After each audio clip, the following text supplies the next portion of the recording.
All right, let me start by saying that I have no history of abuse, domestic violence in my family. I have no clue, no idea. I never knew what it what it really was. And I met this individual in October of 2003.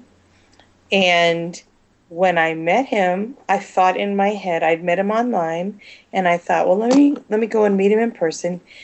And when I met him in person, I thought, geez, this guy looks like he gets into a lot of bar fights. But never in a million years would I think that he would harm a woman. Would I think any man would really harm me? So after about a week, there I saw some warning signs and decided this isn't something I want to get into.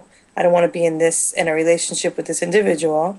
So I told him, I've seen some warning flags and I'm not interested and I no longer want to see you. And in that moment, he threw me up against a wall. He threatened to kill my daughter. He threatened to kill me, and he threatened to kill my parents. He told me that he would cut me into little pieces, feed me to the alligators. He told me that no matter where I went, he could find me. He was a Marine and worked special ops, and he had connections, and no matter be anywhere in the world, and he would be able to hunt me down and find me or my family. He knew how to go up to the back doors of my parents' house and make a kill with these black gloves, and nobody would ever know it was him. He could light a bomb under their car. Nobody would ever know it was him. I was never going to be safe no matter where I was. And he told me he wouldn't come back in 3 months or 4 months. He'd come back in a year or 2 years to get revenge, and no one would even know it was him. Um, in that moment, I'm up against the wall, and something inside of me knew I just had to wait until I could get out safely, until I could escape, and there would be no harm to me or anybody in my family. I just didn't know how that was going to happen. Um, fast forward about a year, almost 2 years into it. I was in it for 4 years before I could escape escape successfully. And I was one day, he had began the abuse. Let me go back. He began the actual abuse about maybe a month into it. He began the hard physical, the punching and the choking, strangling on a daily basis. He basically tortured me and um, threatened to kill me if I tried to leave. And at one point I got pregnant, and that's the moment that really I tried to escape. I was about 3 months pregnant, and he pointed at my stomach and said, I'm going to kill that bleep. I'll just say it was an expletive. Kill the child in your stomach, and drop kicked me in a closet. This is when I had packed all my things, getting ready to leave. He drop kicked me in a closet. I was rolling on the floor. He kicked me in the stomach, in the ribs, in the head. I thought for sure the baby had brain damage. And the baby came out perfect. But anyway, I tried to escape on that day, and it was very unsuccessful. And just being pregnant and having that much abuse, escalated during the pregnancy. I was in total fear. I knew he could have snapped at any moment and he could have killed me. In 2007, we're fast forwarding to 2007, after we endured a few years of abuse, I began to plan and realize that we were going to have to escape, because he took us to a cabin in the woods in Tennessee, walked through it with the landlord, and I knew everything that I was, that I would never survive. We, the family, would never survive, because he threatened to kill himself and all of us every day. And I just knew we wouldn't survive if we moved to that cabin in the woods. He said, nobody could hear um, to you guys, and nobody will ever know. It would take too long for the police to respond. And on August I believe it was August 13th, he began to move all of our things into boxes and called me and told me this was the day that we were moving and that I should quit my job. And what I did instead was drive straight to the police station. And he had my children. It was summer still, and during the summer they stayed with him behind this locked gate. And he had my children, and when I didn't show up home after 11 minutes, because he knew exactly how much time it took me to get home, he took off with the children on foot in the pouring rain, ducking in and out of apartment complexes in the area. I had been at the police station. They rallied together 40 to 50 police officers, the SWAT team, and hostage negotiators. And they came forward and went and surrounded the house. And we didn't know that he was not in the house with the kids.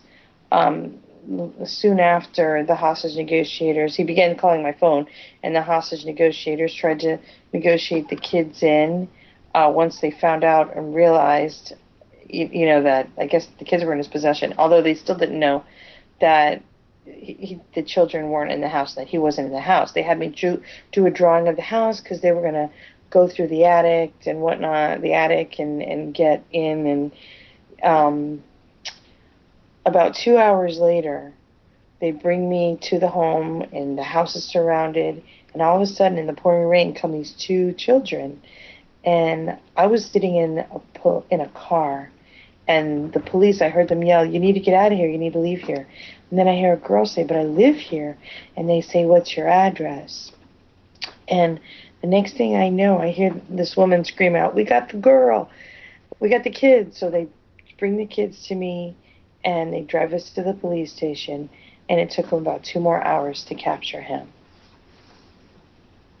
And Wow. they did. They arrested him. They arrested him 4 hours after the initial search. They found him ducking in and out of, I guess he was hiding under a bridge, and they brought him to jail.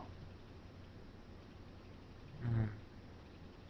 So how have things been for you like after, like with relationships that have come after, with people you meet? Um, I had I'm very sensitive to a, I'm very sensitive to any sort of abuse, any kind of verbal abuse, obviously no physical abuse, but I'm very sensitive to the way people speak to me. I'm very sensitive to whether or not they speak to me with respect or not. And I've been fortunate enough that I've only had two relationships since that whole thing ended, and both people have been nothing but respectful towards me. Absolutely respectful. I wouldn't accept it any other way. It gave me, I mean, I I would say that even before that, my relationships were respectful, but it just gave me a hypersensitivity to it. And domestic violence is all about power and control. It's not about anger. It's not about alcoholism. It's not about being a drug addict. It's all about power and control. So it gave me a different perspective on the control dynamic, and it kept me clear of either A, having someone control me, or B, me controlling them. Mm. There are barriers. People always say, "Why didn't you leave? Why didn't you leave?" Well, I did leave. But the truth about it is that there's always barriers to leaving. There's barriers, whether it's because you have your pets in the house and you know if you leave, they're going to kill your pets or they're going to harm your pets on a daily basis. Children, they use children as a tool. They kill your children.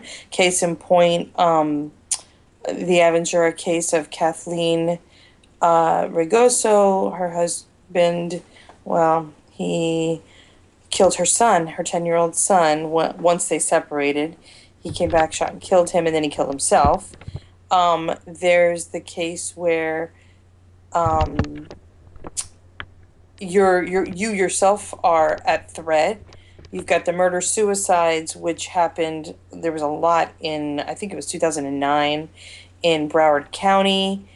Um, but when I was in the core comp training, there was a gentleman who was there to give back, and he wanted to clear up the misconception about the barriers to leaving because everybody always re-victimizes. They just do. They re-victimize domestic violence, victims and or survivors. And I have to be honest, I used to do it too. I used to think, oh my God, I would never I would be gone so fast because I'm a strong woman. I'd be gone so fast. I would not stay here if someone was beating me up or abusing me.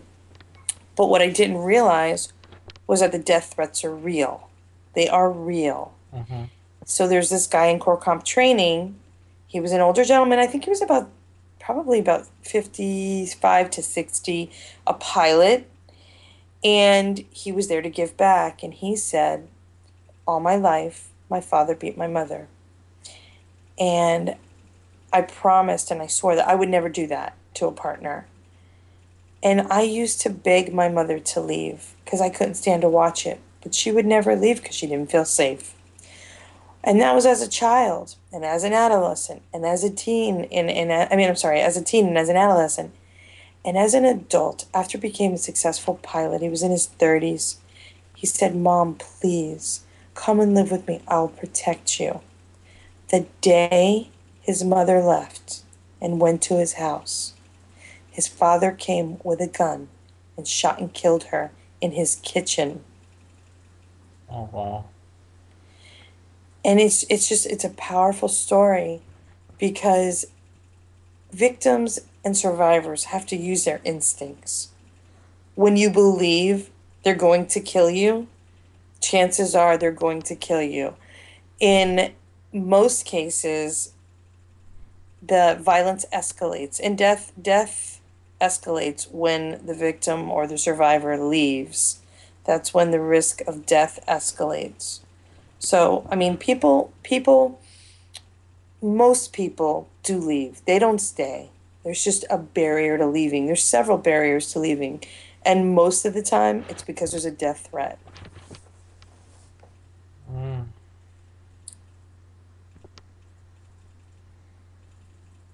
That's it.